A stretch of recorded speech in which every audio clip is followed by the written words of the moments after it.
Friends, మనందరం కూడా జీవితంలో ఒక పెద్ద కలలు కంటాం. ఆ కలలను సాకారం చేసుకోవాలని ఆశిస్తాం. ఆ లక్ష్యాన్ని ఎలాగైనా ఛేదించాలి అని అనుకుంటాం. కానీ ఆ లక్ష్యాన్ని ఛేదించి భేదించి ముందుకు వెళ్ళే తరుణంలో మనం కొంత దూరం వెళ్ళి ఆగిపోతుంటాం. మరికొందరు ఆదిలోనే ఆగిపోతుంటారు. మిత్రమా, అలా కాకుండా నువ్వు అనుకున్న లక్ష్యాన్ని నువ్వు సాధించాలి అంటే నీలో ఒక గుణం ఉండాలి, ఇంకో గుణం ఉండకూడదు. అప్పుడే నువ్వు అనుకున్న లక్ష్యాన్ని నువ్వు చేరుకోగలవు. మిత్రమా, ఇంతకీ ఆ ఉండవలసిన గుణం ఏంటి, ఆ ఉండకూడని గుణం ఏంటి, ఆ రెండు కూడా మనం ఈ వీడియోలో తెలుసుకోవడానికి ప్రయత్నిద్దాం.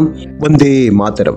Hello friends, welcome to your channel motivation journey, మహోన్నతమైన మార్పు కోసం. ఫ్రెండ్స్, ఈ విషయం మీకు ఇంకా చక్కగా అర్థం కావాలంటే ఒక చిన్న కథ ద్వారా మీకు తెలియపరచడానికి ప్రయత్నిస్తున్నాను. So let us come to the topic. మిత్రమా, ఒక ఊర్లో ఒక చిన్న అబ్బాయి ఉండేవాడు. వాళ్ళ అమ్మ ఉండేది తనతో అనమాట. ఆ చాలా పేదరికంలో తల్లి కొడుకు ఉండేవాళ్ళు అనమాట. కానీ ఆ తల్లికి ఎప్పుడు కూడా ఒక పెద్ద కోరిక ఏంటంటే, నా కొడుకు బాగా చదువుకోవాలి అని కోరిక ఉండేది. అయితే ఆ కోరిక నెరవేర్చుకోవడానికి ఆ ఊళ్ళో మంచి స్కూల్ లేకపోవడంతో ఆ తల్లి ఏం చేస్తుందంటే, అక్కడికి ఒక 4 కిలోమీటర్ల దూరంలో చిన్న సిటీ ఉంటుంది. ఆ సిటీలో ఆ పిల్లవాడిని చదివించడానికి పంపిస్తుంది అనమాట. అయితే పేదరికం కదా, వెళ్ళి రావడం మాత్రం నడుచుకొని వెళ్ళొచ్చేవాడు. అయితే రోజు కూడా నా తల్లి ఏం చేసిందంటే, ఉదయం వెళ్ళేటప్పుడు దిగబెట్టేది, మళ్ళీ సాయంత్రం వచ్చేటప్పటికి ఆ పిల్లవాడిని తీసుకురావడానికి వెళ్ళేదన్నమాట. అనుకోకుండా ఒకరోజు ఏం జరిగిందంటే, పిల్లవాడు స్కూల్ నుంచి రావాల్సిన టైం అయిపోయింది. పిల్లవాడు స్కూల్ నుంచి అయితే రావడం ప్రారంభించాడు, కానీ తల్లి కొన్ని పనుల కారణంగా త్వరగా వెళ్ళలేకపోయింది. ఆ పిల్లవాడు అలా వస్తూ ఉండగా అక్కడ ఒక చిన్న శబ్దం వినిపించింది. ఏంటని? రక్షించండి, రక్షించండి, రక్షించండి అని ఒక చిన్న వాయిస్ వినిపిస్తుంది అనమాట. ఆ పిల్లవాడు చుట్టూ చూశాడు. ఎట్టి వైపు కూడా ఎవ్వరూ కానరావట్లేదు. అక్కడ ఒక బావి కనిపించింది ఆ పిల్లవాడికి. అయ్యో, ఈ శబ్దం ఈ బావి నుంచి వస్తుందేమో అని చెప్పేసి ఆ బావి దగ్గరికి వెళ్తాడు. బావిలో చూసేటప్పటికి తన తల్లి ఆ బావిలో పడి ఉంటుందన్నమాట. నాన్న, ఎలాగైనా నువ్వు రక్షించు నన్ను అంటున్నారు. ఆ పిల్లవాడు కంగారుగా చుట్టూ చూస్తే అక్కడ ఒక తాడు కనిపిస్తుంది. వెంటనే ఆ పిల్లవాడు ఆ తాడును తీసి నూతిలో వేస్తాడు. చాలా కష్టపడి చాలా ఇబ్బందులు ఎదుర్కొని ఎలాగో ఓలా ఆ తల్లిని రక్షించుకుంటాడు. ఇద్దరు తల్లి కొడుకులు కూడాను కలిసి అలా ఊరు వైపు నడిచి వస్తుంటారు. ఈ తల్లి పూర్తిగా తడిచి ఉండడంతో ఆ ఊరు చివరిలో ఉన్న కొంతమంది గ్రామ ప్రజలు అడుగుతారు, ఏం జరిగింది, ఎందుకు ఇలా తడిచి ఉన్నావు అని చెప్పి అడిగితే ఆ తల్లి చెప్తుంది, నేను ఇలా నూతిలో పడిపోయాను, ఇదిగో నా పిల్లవాడు నన్ను రక్షించాడు అని చెప్పేసి ఆ తల్లి చాలా గర్వంతో చెప్తుందనమాట. అప్పుడు ఆ ఊరు జనాలందరూ కూడా నవ్వుతూ ఎగతాళి చేస్తూ అంటారు, వీడు 5 సంవత్సరాలు కూడా నిండని ఈ పిల్లవాడు, నీ కొడుకు నిన్ను రక్షించేశాడా, అది కూడా నూతిలోంచి నిన్ను బయటకు తీసేశాడా అని చెప్పేసి హేళనగా మాట్లాడతారనమాట. దాంట్లో కొంతమంది గ్రామస్తులు ఏమంటారంటే, వీళ్ళిద్దరు తల్లి కొడుకు కలిసి ఏదో ప్లాన్ వేసుంటారు, వీడికి ఫేమస్ చేయాలని చెప్పేసి ఈ తల్లి నాటకం వేసుంటారేమో అని చెప్పేసి కూడా కొంతమంది నెగిటివ్ మాటలు కూడా అనడం ప్రారంభించారు. అదే సమయంలో ఆ ఊరి పెద్ద ఒక ఆయన అదే మార్గం గుండా వెళ్ళిపోతుండాలి. ఈ గ్రామ ప్రజలందరూ కూడాను అతన్ని ఆపుతారు. సార్, మీరు చెప్పండి ఒక విషయం, మాకు న్యాయం జరగాలి అంటారనమాట. అప్పుడు ఆ పెద్ద ఆయన సరే చెప్పండి అని అంటారు అనమాట. ఇక్కడ ఒక చిన్న విషయం ఏంటంటే, ఈ తల్లి కొడుకులు ఇద్దరు కలిసి అబద్ధం చెప్తున్నారు.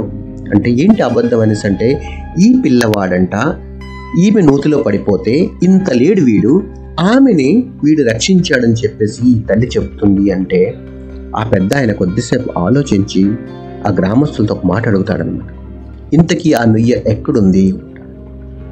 అప్పుడు ఆ గ్రామస్తులు చెప్తారు, ఊరికి చాలా దూరంలో ఉందండి, ఇక్కడ నుంచి 3-4 కిలోమీటర్ల దూరం ఉంటుంది. అక్కడ ఎవరు ఏమైపోయినా సరే కూడా తెలియదు, అక్కడ ఎవ్వరు కూడా ఉండరు, కనీసం అరిచినా సరే వినిపించదు ఎవరికి కూడా అని చెప్పేసి గ్రామస్తులు ఎప్పుడు అంటారో అప్పుడు ఆ పెద్ద ఆయన సరే సరే సరే ఆపేసేయండి, ఇంకా నో డౌట్, ఇంకా సందేహమే లేదు, ఈ పిల్లవాడే వాళ్ళ అమ్మని రక్షించుకున్నాడు, వాళ్ళ అమ్మని నూతులోంచి బయటకు తీసాడు అని చెప్పేసి ఆ పెద్ద ఆయన అంటాడనమాట. ఆ ఊరి ప్రజలంతా ఒక్కసారి ఆశ్చర్యపోయి, ఎందుకు మీరంత కాన్ఫిడెంట్గా ఎలా చెప్పగలుగుతున్నారు, వీడే రక్షించాడు, వీడే ఇలా తీయగలిగాడు అని చెప్పేసి అడిగితే అప్పుడు ఆ పెద్ద ఆయన ఒక మాట చెప్తారు, ఎప్పుడైతే ఈ 5 సంవత్సరాలు కూడా నిండని ఈ పిల్లవాడు తన తల్లి బావిలో పడుందని చూశాడో వాడికి ఫస్ట్ వచ్చే ఒకే ఒక్క థాట్ ఏంటంటే ఎలాగైనా సరే నా తల్లిని నేను కాపాడుకోవాలని అపారమైన లక్ష్య సాధన వైపు వాడి మనసు పూర్తిగా నిండి ఉంది. రెండో విషయం తెలుసా, ఎప్పుడైతే ఈ 5 సంవత్సరాలు కూడా నిండని ఈ పిల్లవాడు తన తల్లిని రక్షించుకోవాలనే లక్ష్యం ఎప్పుడైతే పెట్టుకున్నాడో అక్కడ నుంచి కొన్ని కిలోమీటర్ల దూరం వరకు కూడాను ఇది నువ్వు చెయ్యగలవా, ఇది నీ వలన అవుతుందా అనే ప్రశ్నలు వాడి చెవుట్లో పడలేదు కనుకనే ఆ పిల్లవాడు తన తల్లిని రక్షించుకోగలిగాడు. ఇది సత్యం అని చెప్పేసి ఆ పెద్ద ఆయన మాట్లాడతాం. అయితే ఫ్రెండ్స్, ఈ కథలో సారాంశం ఏంటంటే, మనం ముందు వీడియో స్టార్టింగ్లో ఏం చెప్పుకున్నాం మిత్రమా, మనకి మన లక్ష్య సాధనలో మనకి తప్పకుండా ఉండవలసిన గుణం ఒకటి ఏంటంటే అది మన లక్ష్యం పట్ల అపారమైన ప్రీతి, మన ప్రాణ సమానమైన ప్రీతి. ఏది ఎలా అయినా సరే నా లక్ష్యాన్ని సాధించుకోవాలి అన్న అపారమైన ప్రీతి. ఎలా అయితే ఆ పిల్లవాడికి తన తల్లి పట్ల ఎంత ప్రీతి ఉందో అలాగే మన లక్ష్యం పట్ల అంత ప్రీతి మనకు ఉండాలి.